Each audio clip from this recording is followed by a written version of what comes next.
Ada satu simpul bagi kisah Osiris, bayangan gelap untuk kisah yang memandang sudah gelap.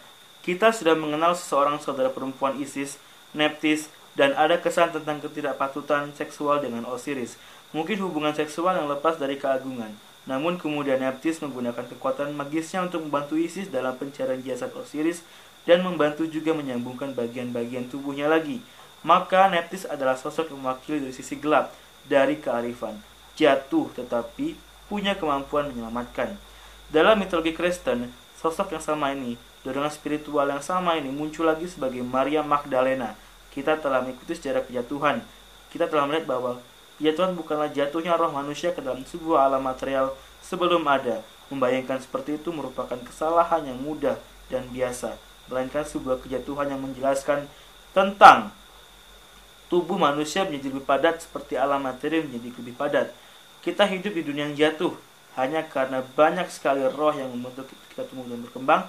Jadi bagi yang lainnya sama banyaknya bekerja untuk merusak kita dan setiap susunan dunia kita. Dalam mitologi Kristen dan dalam doktrin rahasia gereja, bumi menderita dan dihukum dengan memenjarakan rohnya sendiri jauh di bawah dunia bawah di dalam dirinya karena telah jatuh. Kadang-kadang dipanggil Sophia, terutama dalam tradisi Kristen. Kearifan ini hanya bisa kita raih ketika berjalan menembus tempat-tempat gelap dan berhantu di bumi dan juga di dalam diri kita sendiri. Ini karena Nephthys, karena Sophia, sehingga kita harus menyentuh batu di dasar untuk mengalami kehidupan terburuk untuk bertarung dengan iblis di dalam diri.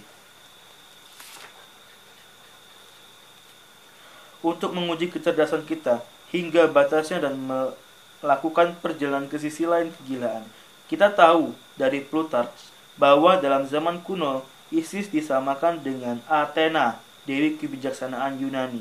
Athena mempunyai saudara perempuan tiri, seorang gadis berkulit gelap bernama Pallas, yang sangat dicintainya lebih dari segalanya.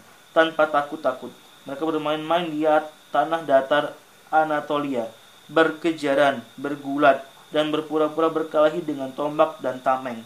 Namun suatu hari Athena tidak berhati-hati, ia terpleset dan tanpa sengaja tombaknya menusuk Pallas hingga mati.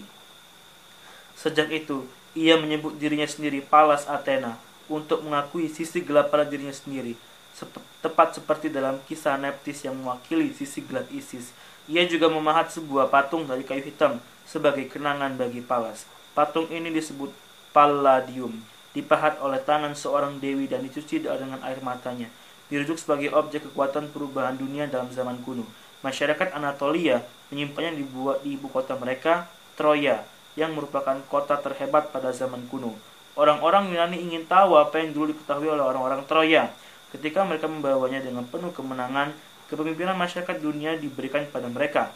Kemudian, patung itu dikubur di bawah kota Roma dengan segala kemegahannya, hingga Kaisar Konstantin memindahkannya ke Konstantinopel yang menjadi pusat spiritualitas dunia.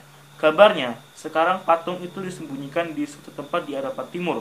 Itulah sebabnya sekarang kekuatan besar Freemasonis telah berusaha mengendalikan daerah itu.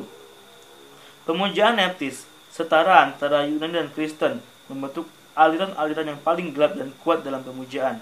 Kekuatan-kekuatan besar seperti ini membentuk sejarah dunia, bahkan